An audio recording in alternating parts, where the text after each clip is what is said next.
दोस्तों, भगवान को खुश रखने के लिए लोग बहुत सारी पूजा पाठ और व्रत करते हैं। भगवान के आगे सुबह शाम दीपक जलाने से लेकर भोग लगाते हैं ताकि भगवान की कृपा उन पर बनी रहे और उन्हें जीवन में किसी भी तरह की समस्या का सामना ना करना पड़े। ये तो हम सभी जानते हैं कि भगवान की पूजा और अर्चना करने वह हमसे प्रसन्न होते हैं, पर क्या आप जानते हैं कि वो हमें इस बात का संकेत भी देते हैं? आइए इन संकेतों के बारे में जो आपको ये बताते हैं कि भगवान की विशेष कृपा आप पर है। दोस्तों, अगर आपको रात में नींद के दौरान बार बार सपने आते हैं और सपनों में मंदिर, भगवान की मूर्ति या फोटो दिखाई देती है, तो इसका मतलब है कि आप पर भगवान की कृपा बनी हुई है। कई बार ऐसा होता है कि आप किसी चीज को लेने के लिए आगे बढ़ते हैं, लेकिन लेते वक्त आपके मन में उसे लेकर कुछ संशय आ जाता है। सब कुछ ठीक होने के बाद भी कुछ ऐसा होता है कि हमें उस फैसले को लेने से मन रुकता है। इसका मतलब यह है कि आपके साथ किसी दैविक आशीर्वाद की शक्तियां हैं। कुछ लोगों को भविष्य में होने वाली घटनाओं के संकेत पहले से मिल जाते हैं। उन्हें मालूम हो जाता है कि भविष्य में कुछ शुभ होगा या अशुभ। इसका मतलब यह है कि उन लोगों पर दैवी शक्तियों का आशीर्वाद है। जिन लोगों पर भगवान की कृपा होती है, वह अमीर हो या गरीब, उन्हें हर जगह सम्मान मिलता है। अगर किसी को कम मेहनत करने पर भी सफलता हासिल होती है, तो यह भगवान की ही कृपा की निशानी है। भगवान उन्हें हर परेशानियों से बचा लेते हैं। जिन लोगों से भगवान खुश रहते हैं, वह हर परिस्थिति में खुश रहते हैं। उनके जीवन में भले ही कितने दुख क्यों न हो, वे हमेशा खुश ही रहते हैं। उन्हें कभी भी किसी भी परेशानियों से डर नहीं लगता।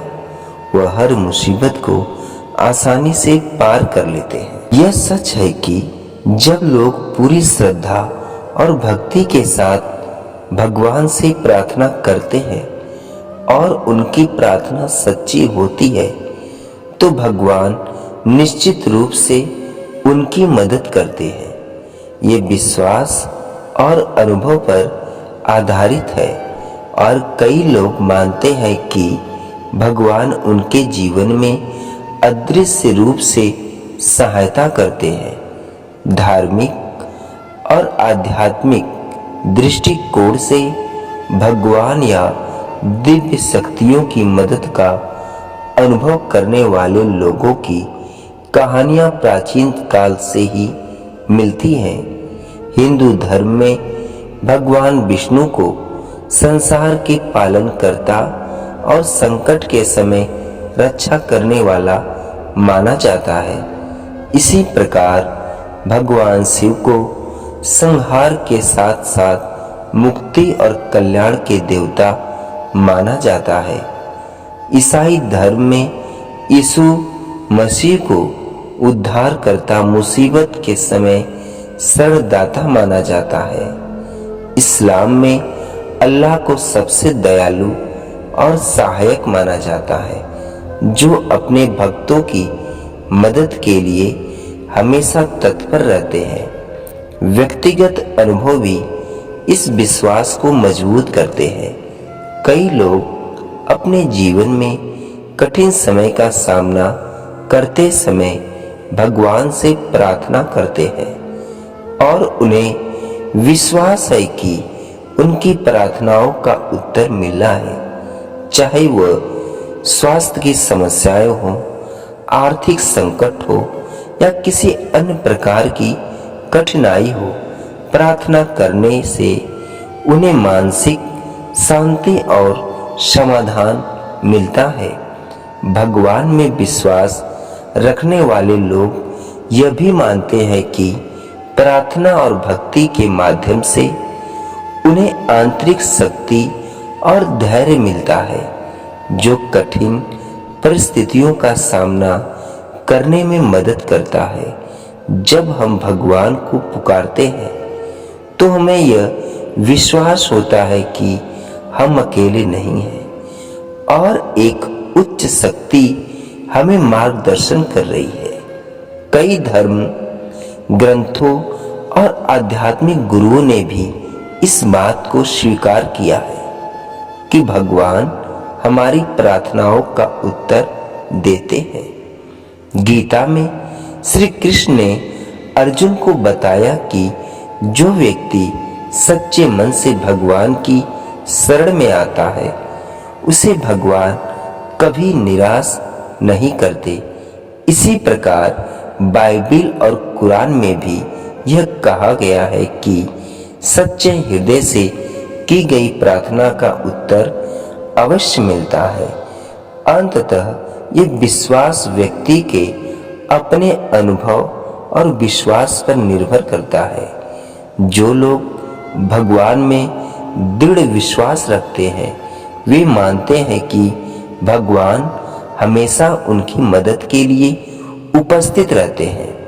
प्रार्थना और भक्ति के माध्यम से उन्हें मानसिक शांति, साहस और मार्गदर्शन मिलता है, जो उन्हें जीवन की कठिनाइयों से पार पाने में मदद करता है। इसके लिए हम आपको एक कहानी सुनाते हैं। एक भक्त था, वो परमात्मा को बहुत मानता था, बड़े प्रेम और भाव से उनकी सेवा किया करता था। एक दिन भगवान से कहने लगा, मैं आपकी इतनी भक्ति करता हूँ, पर आज तक मुझे आपकी अनुभूति नहीं हुई। मैं चाहता हूँ कि आप भले ही मुझे दर्शन ना दे, पर ऐसा कुछ कीजिए कि मुझे ये अनुभव हो कि आप मेरे साथ हो। भगवान ने कहा, ठीक है, तुम रोज सुबह समुद्र के किनारे सैर पर जाते हो। जब तुम रेत पर चलोगे तो तुम्हें 2 पैरों की जगह 4 पैर दिखाई देंगे। 2 तुम्हारे पैर होंगे और 2 पैरों के निशान मेरे होंगे।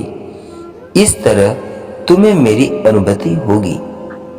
अगले दिन वह सैर पर गया। जब वह रेत पर चलने लगा तो उसे अपने पैरों के साथ साथ 2 पैर और भी दिखाई दिए। वो बड़ा खुश हुआ। अब रोज ऐसा होने लगा।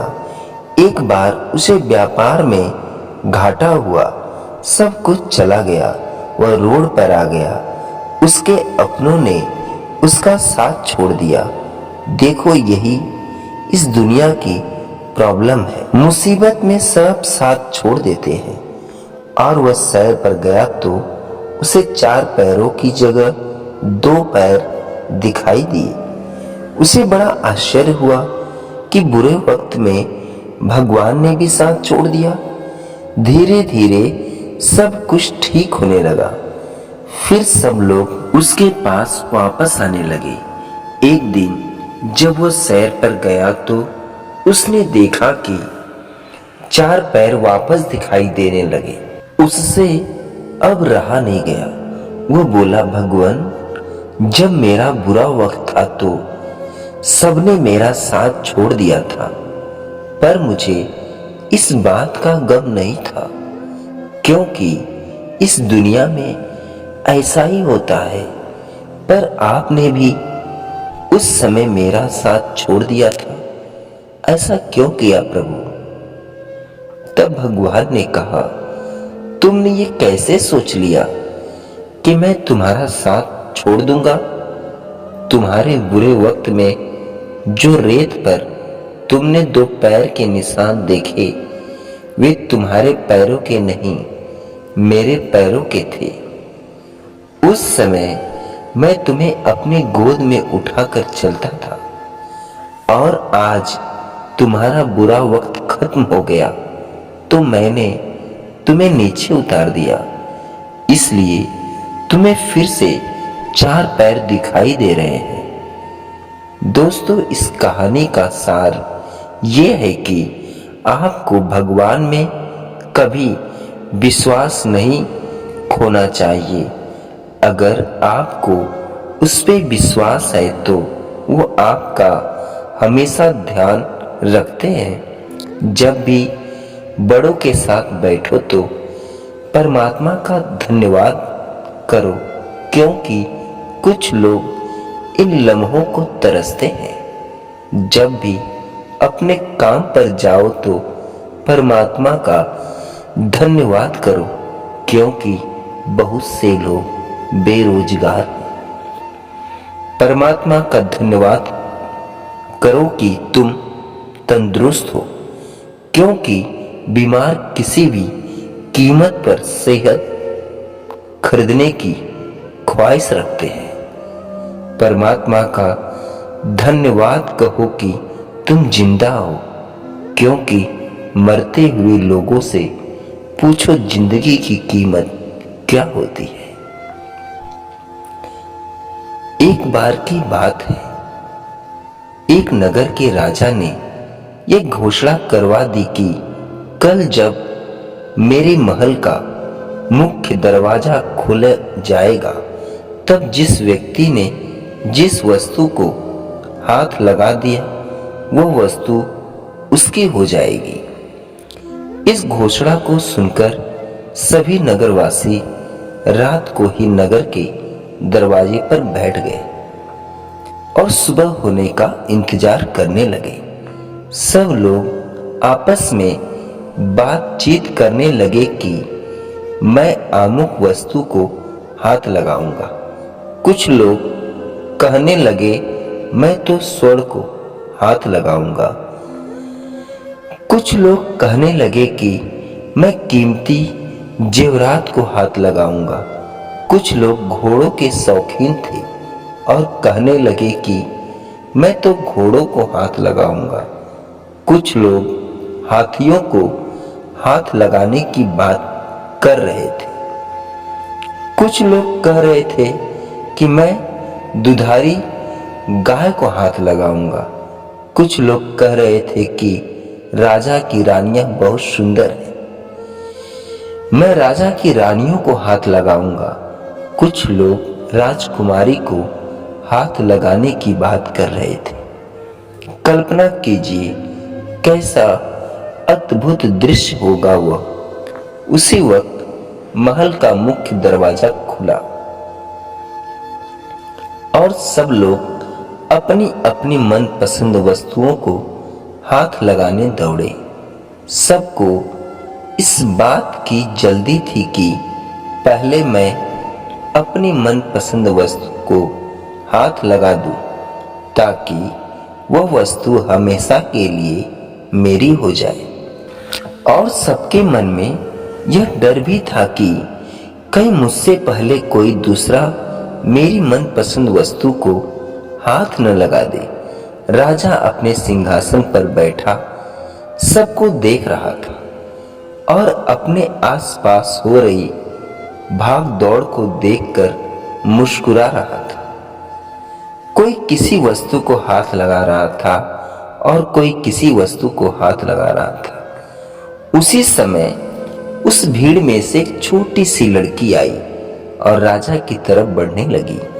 राजा उस लड़की को देखकर सोच में पड़ गया और फिर विचार करने लगा कि ये लड़की बहुत छोटी है, शायद ये मुझसे कुछ पूछने आ रही है। वो लड़की धीरे धीरे चलती हुई राजा के पास पहुंची और उसने अपने नन्हे हाथों से राजा को हाथ लगा दिया।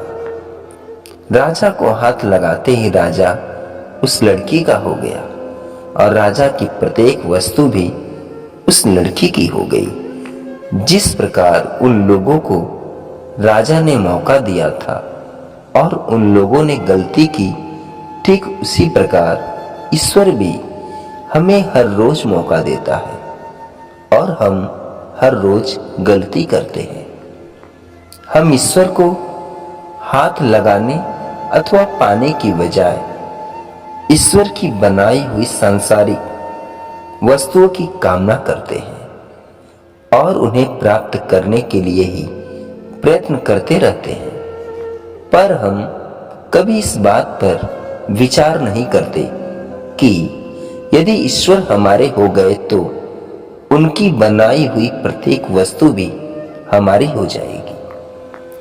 ईश्वर बिल्कुल माँ की तरह ही है। जिस प्रकार माँ अपने बच्चे को गोदी में उठाकर रखती है, कभी अपने से अलग नहीं होने देती, ईश्वर भी हमारे साथ कुछ ऐसा ही खेल खेलते हैं। जब कोई बच्चा अपनी माँ को छोड़कर अन्य खिलौने के साथ खेलना शुरू कर देता है तो माँ उसे उन खिलौनों के खेल में लगाकर अन्य कामों में लग जाती है। ठीक इसी प्रकार जब ईश्वर को भूलकर ईश्वर की बनाई हुई वस्तुओं के साथ खेलना शुरू कर देते हैं तो ईश्वर भी हमें उस माया में उलझाकर हमसे दूर चले जाते हैं।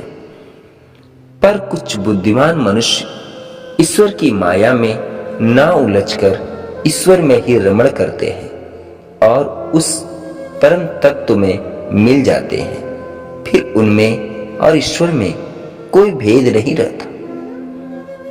इसी बात को गुरु ग्रंथ साहिब ने इन शब्दों में कहा गया है, जाके वस खान सुल्तान ताके वस में सगल जहान। अर्थ इस प्रकार है, जिसके वश में ईश्वर होते हैं उसके वन में पेश कर जाएगा। अर्थ इस प्रकार है, जिसके वश में ईश्वर होते हैं उसके वश में सारी दुनिया होती है। ईश्वर कहते हैं, उदास ना हो, मैं तेरे साथ हूं, सामने नहीं आसपास हूं। पलकों को बंद कर और दिल से याद कर, मैं कोई और नहीं, तेरा विश्वास हूं। दोस्तों, आज के लिए बस इतना ही। दोस्तों, मैं आशा करता हूं कि ये वीडियो, ये कहानी आप सभी लोगों को अच्छी लगी होगी। दोस्तों, अगर ये कहानी अच्छी लगी हो तो अपने इष्ट के लिए, भगवान श्री कृष्ण के लिए, प्रभु श्री राम के लिए, अपने गुरु के लिए चैनल को लाइक, शेयर, सब्सक्राइब जरूर करिएगा। पूरा वीडियो देखने और सुनने के लिए धन्यवाद दोस्तों।